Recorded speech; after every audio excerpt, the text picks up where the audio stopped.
एकजना जो शकुनीको छोरो वृकासुर थियो। वृकासुरले नारदजीसँग सोधे, आज शिवजीलाई कसरी प्रसन्न पार्न सकिन्छ भन्दा वृकासुरलाई नारदजीले बताइदिनु, उपदेश दिनुभयो। नारदजीको उपदेश प्राप्त गरेर छिटै नै भगवान शिवजीलाई प्रसन्न पार्नको लागि यहाँ पूजा गर्छ है। अनि छिटै नै शिवजीलाई प्रसन्न पार्नको लागि त्यसले केदारमा गएर यस्तो दिव्य तपस्या गर्न लाग्यो। अब त्यो केदारमा गएर त्यो वृकासुरले मासु सहित हविष्य वस्तु शिवजीलाई हवन गर्न लाग्यो। शिवजी कहिले मेरो अगाडि प्रकट हुनुहुन्छ, हे शिवजी भन्दै शिवजीको यस्तो घनघोर तपस्या गर्न लाग्यो। अनि जति गर्दा पनि शिवजी प्रसन्न हुनुभयो। अब त्यो वृकासुरले, हे राजन, यसरी अब आफूले शिर छेदन गर्न तयारी हो। त्यो वृकासुरले आफ्नै शिर काट्न पनि तयार हो। म अब मेरो शिर आफै छेदन गरेर म भगवान शिवजीलाई अर्पण गर्छु। म यहाँ होम गरिदिन्छु। त्यो वृकासुरले भगवान शिवजीको ध्यान गर्दा गर्दा, जप गर्दा गर्दा, साधना गर्दा गर्दा भगवान प्रसन्न नभएपछि भगवानमा आएपछि, हे भगवान, हजुर मेरो अगाडि आउनु भयो। शिवजी, आज हजुरले मलाई दर्शन दिनु भएन है, म मेरो शरीर त्यागिदिन्छु। त्यस्तो भक्ति हुनुपर्छ भगवानको। अब त्यसले म मेरो शिर नै छेदन गर्छु भनेर शिर छेदन गर्न लागेको थियो। शिर काट्न छेदन गर्न लाग्यो। अनि त्यही क्षणमा भगवान शिवजी लौन वृकासुर मर्ने हो। अब यो वृकासुरलाई मैले यसको प्राण रक्षा गर्नुपर्छ। यो वृकासुरले मेरो ठुलो तपस्या गरेको छ। अब यसलाई मैले रक्षा गर्नुपर्छ भनेर शिवजी प्रकट हुनुभयो। शिवजी स्वयं प्रकट हुनुभयो। त्यसपछि अनि वृकासुरलाई भन्नुभयो, हे वृकासुर, तिमीदेखि म प्रसन्न भएँ। लौ न वृकासुर, इच्छा माथिको वरदान माग, के चाहिएको छ तिमीलाई भनेपछि अब वृकासुरले भन्न लाग्यो, यस्तो वरदान माग्यो, हे भगवान, हे शिवजी, मलाई अरू केही पनि वरदान चाहिएको छैन। म संसारको वीर प्रभाव शक्तिशाली बन्न पाऊँ है। के हो वरदान भन्दा, म जसको शिरमा गएर मैले हात राखौँ त्यो आज जलेर भस्म प्राणी भइजाओस् है। मेरो वरदान हो। जोलाई देखेर मलाई रिस उठ्छ, त्यसको शिरमा गएर हात राख्ने बित्तिकै त्यो जलेर भस्म हुने, यो बनाइदिनु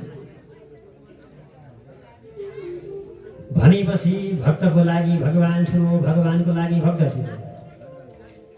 अब शिवजी प्रकट हुनुभयो, भक्तले त्यही इच्छा गरे।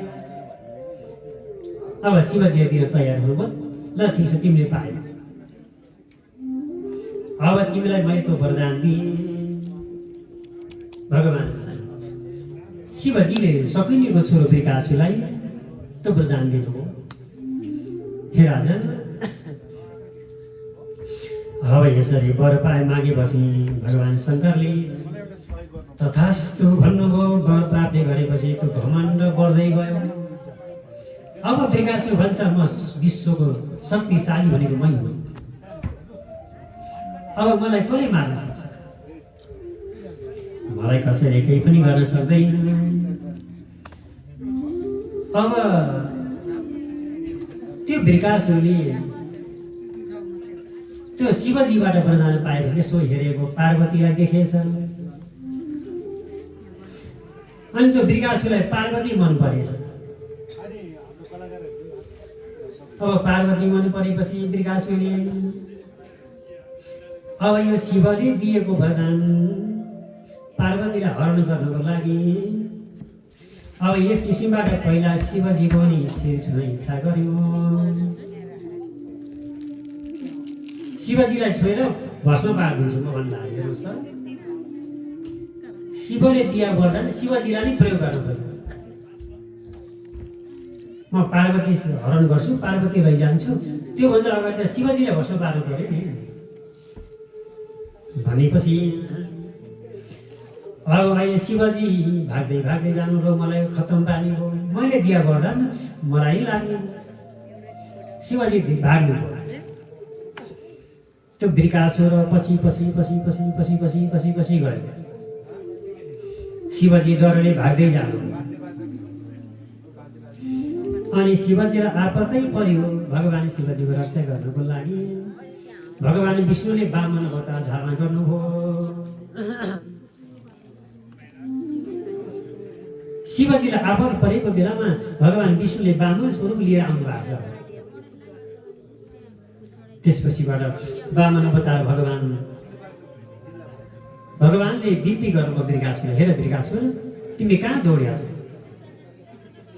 वृकासुर भन्छ म त शिवजीलाई भस्म पार्न दौड्या।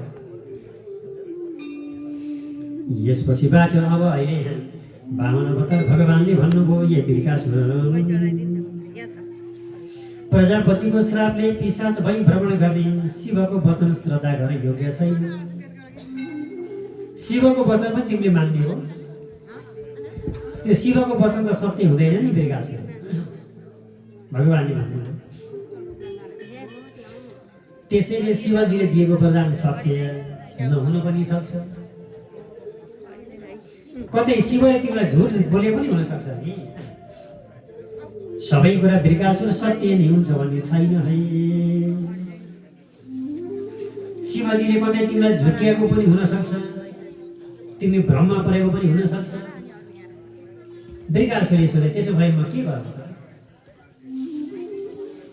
मलाई वरदान दिया हो, तपाईँ होइन भन्नुहुन्छ भनेपछि अब अहिलेको लागिमा भगवान विष्णुले छल कपट गरिकन, हे वृकासुर तिमी संसारको अविनाशी अजर बनेका छौ। तिम्रो शक्ति स्वरूप वीर प्रभावशाली रहेको छ। तिमीले एउटा काम गर। के काम हो भन्दा शिवजीले दिएको वरदान सत्य हो कि होइन विचार गर्नुको लागि पहिला तिमीले आफ्नो हात आफ्नो शिरमाथि राखेर विचार गर भन्नुभयो भगवान विष्णुले। वृकासुर पहिला त परीक्षा गर्नु पर्यो नि, तिमीले अरूलाई छुँदा पो भस्म हुन्छ भनेको त पहिला आफूलाई विचार गर त। तिमीमा कस्तो भाव आउँछ त्यसपछि तिमीले विचार गर्नेछौ। भगवान विष्णुले त्यो निवेदन गर्नु। त्यसपछिबाट अब त्यो वृकासुर घमण्डले चुर भएको थियो।